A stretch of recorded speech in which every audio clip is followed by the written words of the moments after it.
أعوذ بالله من الشيطان الرجيم. بسم الله الرحمن الرحيم. وقال الملك ائتوني به وقال الملك إني أرى 7 بقرات سمان يأكلهن 7 عجاف و7 سنبلات خضر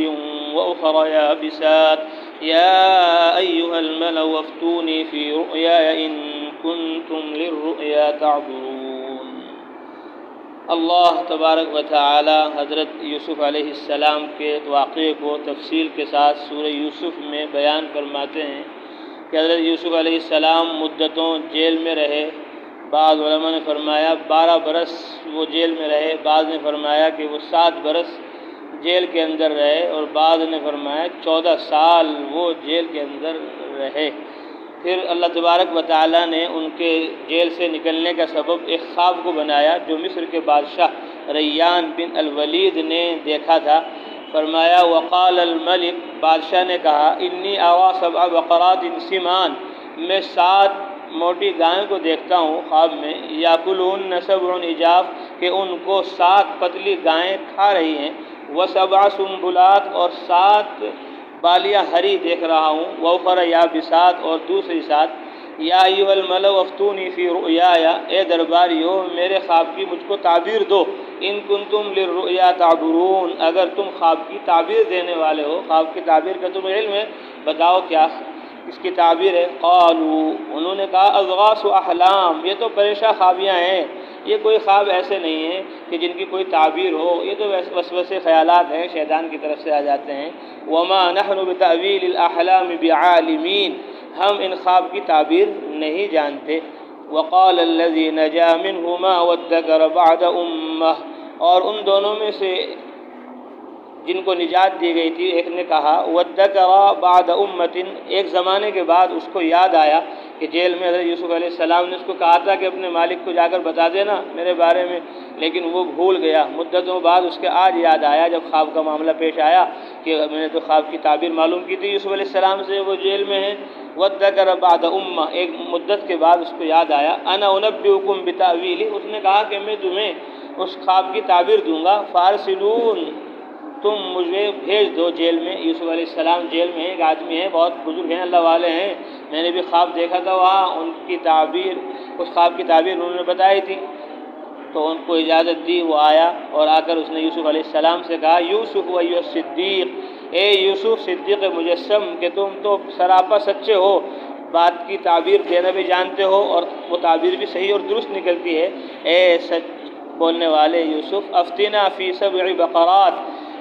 سمان یاکلہن 7 عجاف، ہمیں بتاؤ ان 7 موٹی گائیں کے بارے میں کہ جن کو 7 پتلی گائیں کھا رہی ہیں، و7 سنبلات خضر، اور 7 ہری بالیوں کے بارے میں، وأخر یابسات، اور دوسری 7 کے بارے میں. لعلی ارجع الی الناس، تاکہ میں لوگوں کے پاس اس کو لے کر جاؤں. لعلہم یعلمون، تاکہ وہ جان لیں کیا معنی، کیا مطلب ہے اس خواب کی تعبیر کیا ہے، اور آپ کا مقام اور مرتبہ بھی ان کو معلوم ہو جائے. تو یہ نبی کی شان ہے کہ اتنے دنوں کے بعد یہ آیا، جو کام بتایا تھا وہ بھی نہیں کیا، اب دوسرا کام لے کر آ گیا. تو یوسف علیہ السلام نے یہ نہیں کہا بھئی ہم نے تجھے کہا تھا ہمارا تذکرہ وہاں کرنا بادشاہ کے سامنے، تو نے کیا نہیں، اب آج کوئی مسئلہ پیش آیا پھر آ گیا، نہیں، بلکہ فوراً حضرت یوسف علیہ السلام نے اس کی تعبیر دینا شروع کی. فرمایا قال تزرعون 7 سنین دأبا، فرمایا کہ تم 7 سال مسلسل کھیتی کرو.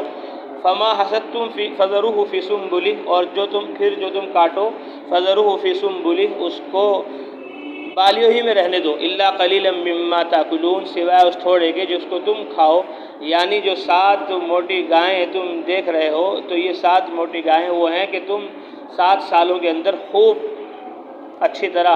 کھیتی کرو، اور 7 سال جو آئیں گے بعد کے، جو 7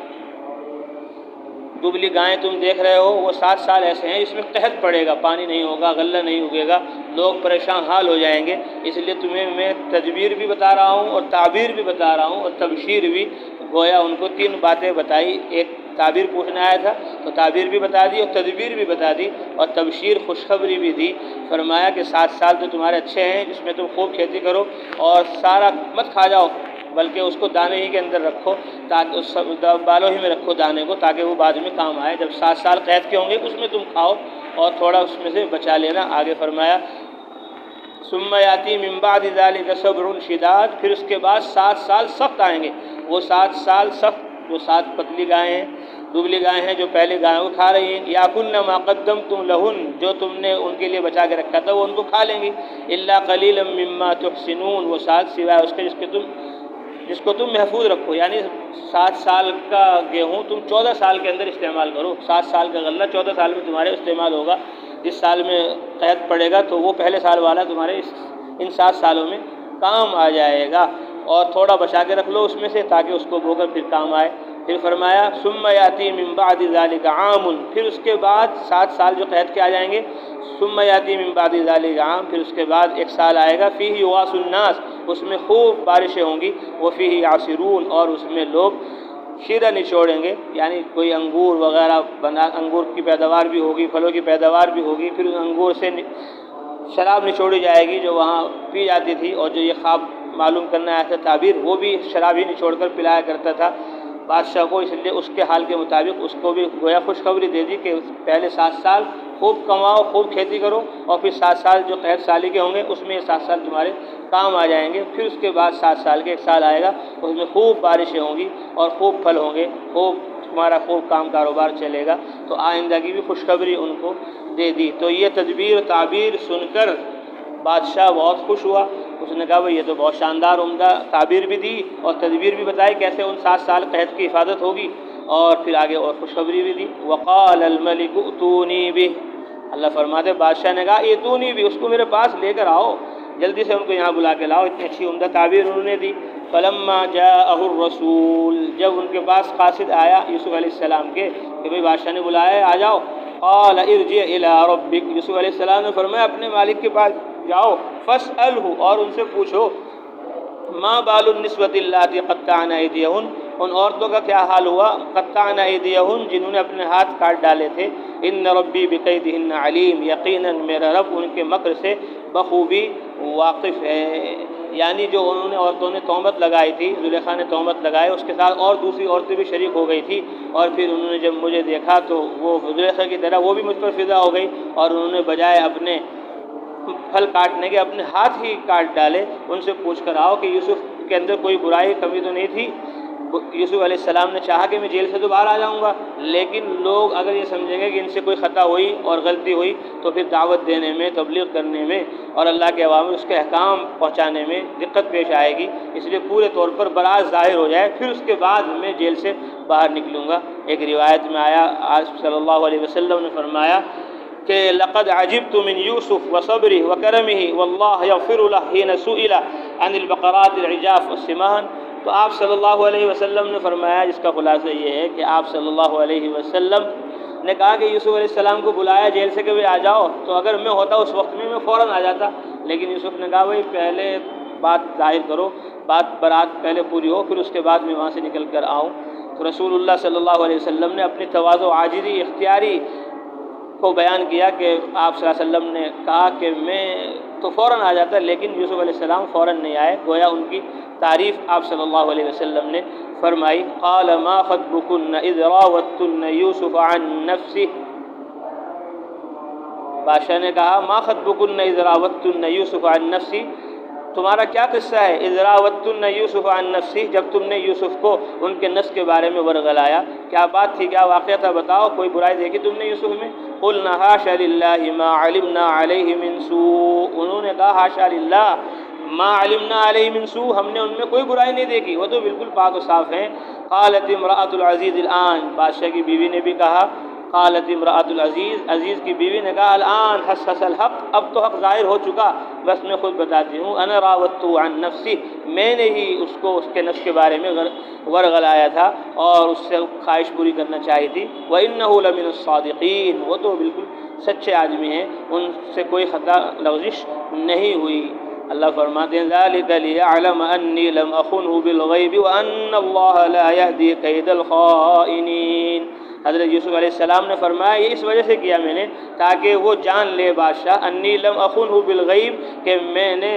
چھپ کر ان کے ساتھ کوئی خیانت نہیں کی، کہ میں ان کے گھر میں رہا اور ان کی بیوی کے ساتھ میں نے ایسا سلوک کیا ہو، نہیں، بالکل میں پاک و صاف ہوں، میں نے ایسی کوئی خطا نہیں کی۔ وَأَنَّ اللَّهَ لَا يَهْدِي كَيْدَ الْخَائِنِينَ، اور یقیناً اللہ تبارک و تعالی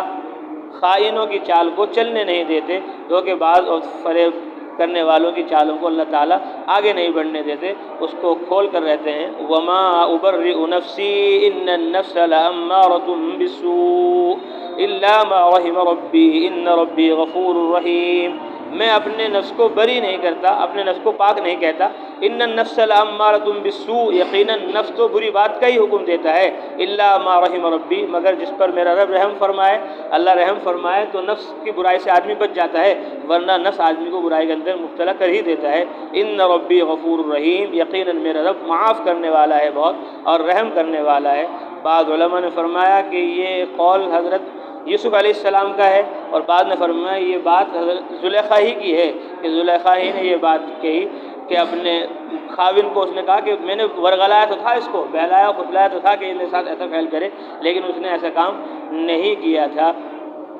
یہ زلیخا کا قول ہے، اور بعد نے فرمایا کہ یہ حضرت یوسف علیہ السلام ہی کا قول ہے کہ انہوں نے اپنے آپ کو پاکیزہ نہیں کہا، بلکہ انہوں نے تواضع عاجزی انکساری میں اللہ ہی کی طرف نسبت کی کہ اللہ ہی نے مجھے بچایا ہے، ورنہ تو نفس آدمی کو برائی بات کا حکم دیتا ہے۔ وقال الملک ائتونی بہ استخلصہ لنفسی، بادشاہ نے کہا ان کو میرے پاس لے کر آؤ جیل سے، استخلصہ لنفسی، میں ان کو اپنا خاص معاون بناؤں گا کہ وہ تو بہت اچھی رائے، عمدہ رائے رکھتے ہیں، اس لیے میں اپنے بادشاہت کے کاموں میں بھی ان سے مدد لوں گا، خاص معین و مشیر ان کو بناؤں گا۔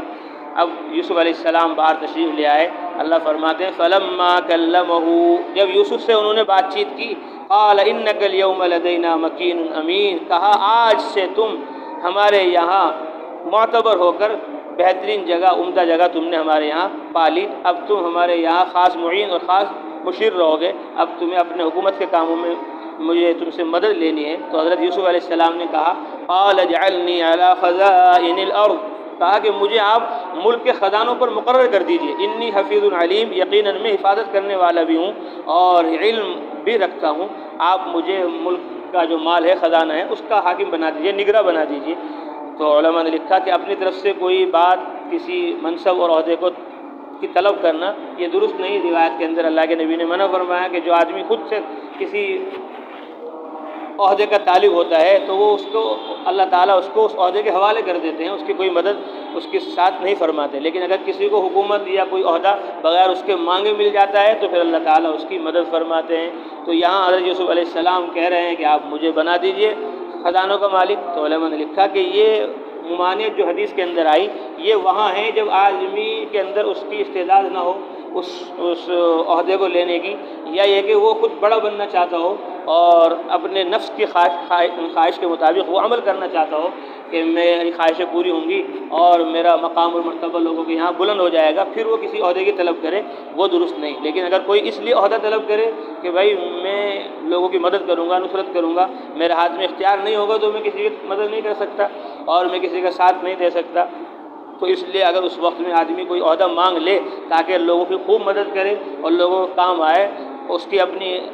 منشا، اپنی خواہش پوری کرنا نہ ہو، اپنی بڑائی ظاہر کرنا نہ ہو، بلکہ مخلوق کی خدمت کرنا ہو، تو اس حالت میں عہدے کی طلب کرنا، عہدہ مانگنا یہ جائز ہے، درست ہے۔ چنانچہ حضرت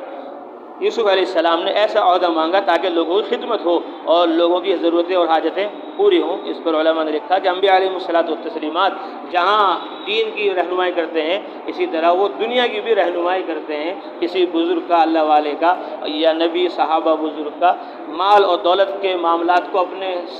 حوالے کر لینا تاکہ لوگوں کی مدد ہو، تو یہ